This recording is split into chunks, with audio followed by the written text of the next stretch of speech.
Getúlio Vargas nació en São Borjas, Brasil, 1883. Fue proveniente de una familia acomodada y con gran tradición en la política brasileña. A sus 16 años se alistó en el ejército. Sin embargo, años más tarde cambió de decisión, abandonó la milicia y se matriculó en la Escuela de Derecho de Porto Alegre. En 1922 fue elegido diputado del Congreso. 4 años más tarde fue nombrado ministro de Finanzas por el presidente Washington Luiz Pereira. En 1928 fue nombrado gobernador de Río Grande do Sul.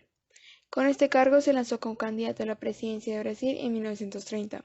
Desafortunadamente fue derrotado por su oponente Julio Prestes. Después de este momento es cuando empieza su tiempo de mandato. Vargas al parecer logró aceptar su derrota, pero a poco tiempo de la confrontación electoral lideró una revuelta que lo llevó a la jefatura del Estado. Esta revuelta estaba conformada por militares brasileños, específicamente miembros de la recién fundada Alianza Liberal, que se interpusieron en la asunción del candidato Julio Prestes. Además, Getúlio Vargas era su elección como candidato desde un inicio. La revolución estalló el 3 de octubre en Río Grande do Sul y se extendió rápidamente por otros estados.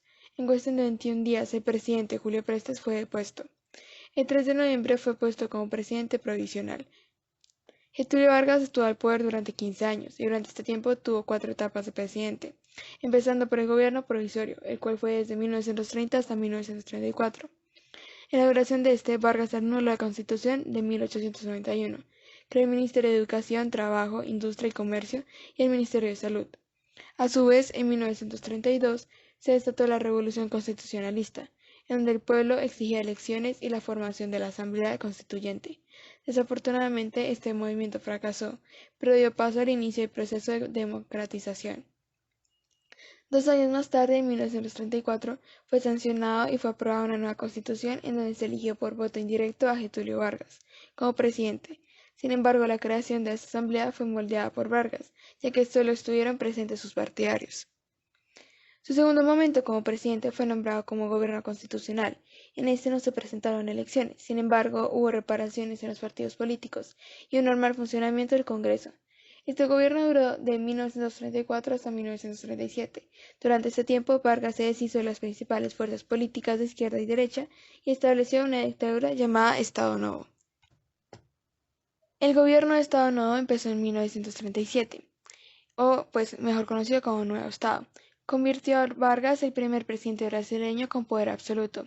Este tipo de gobierno estuvo inspirado por los gobiernos fascistas de Salazar en Portugal y Mussolini en Italia. Él prohibió los partidos políticos, mandó a la cárcel a los opositores y censuró a los artistas y a la prensa. Un ejemplo de esto es la canción de Wilson Bautista y su canción La Samba de Bonde de Sao Januário. Además, se presentó una inestabilidad política en donde Vargas dio un autogolpe militar. En 1942, Brasil se unió con Estados Unidos, donde acordaron la financiación para la primera planta siderúrgica brasileña, a cambio del permiso de instalaciones de bases militares en Natal, Brasil. Por otro lado, en ese tiempo centralizó el poder, desarrolló progresivamente un sistema de seguridad social y de relaciones de trabajo que favoreció a los trabajadores urbanos, teniendo en cuenta que para ellos Vargas era el padre de los obreros brasileños, e implementó una interna política de industrialización. A finales de este gobierno, en 1945, Getúlio Vargas fue depuesto del poder por los militares, debido a que se había acercado a la izquierda. En 1951 volvió a gobernar gracias al voto directo. Este gobierno fue el gobierno electo, al cual duró hasta 1954. Durante este presentó una dura crisis económica en donde se manifestó la inflación y el déficit de la balanza de los pagos.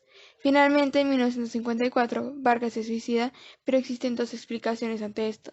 La primera es que fue a causa del nuevo golpe militar, el cual lo derrotó, o la acusación hacia el asesinato de un periodista opositor.